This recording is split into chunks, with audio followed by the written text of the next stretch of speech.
Bhaile á Cliath. Conas is féidir len é cinntiú gur seo tubair dógus le cainteoirí Gaeilge fud fad na crunne. Seo thugann Gaeilge365.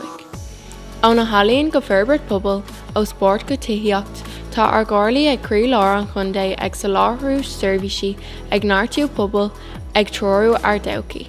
Fá réir le fada an lá bhí dícheangail don idir mínta an phobal don Gaeilge agus na sheirbhísí a bhí ar fáil dómh.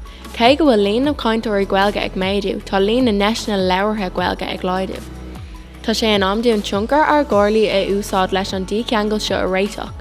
Seo is brag Gaeilge365. Clár nualaíochta Gaeilge údaráis áitiúla Bhaile á Cliath. Cuireann Gaeilge365 ceist simplí.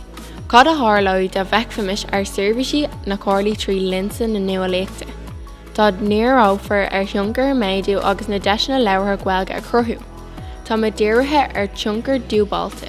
Sheirbhísí ar ard caighdeán idirnáisiúnta a chuireann ar cumas daoine Gaeilge a labhairt agus a chuireann le fáis agus rá ar phobal. Tá Gaeilge365 ag suíomhú Bhaile á Cliath mar cheannaire domhanda in abheog an teanga i ggóthaigs urbach. Ag suíomhú na cárlaí mar áit gur cóir dul ag obair má tá tú dá riamh faoi tochaí na Gaeilge.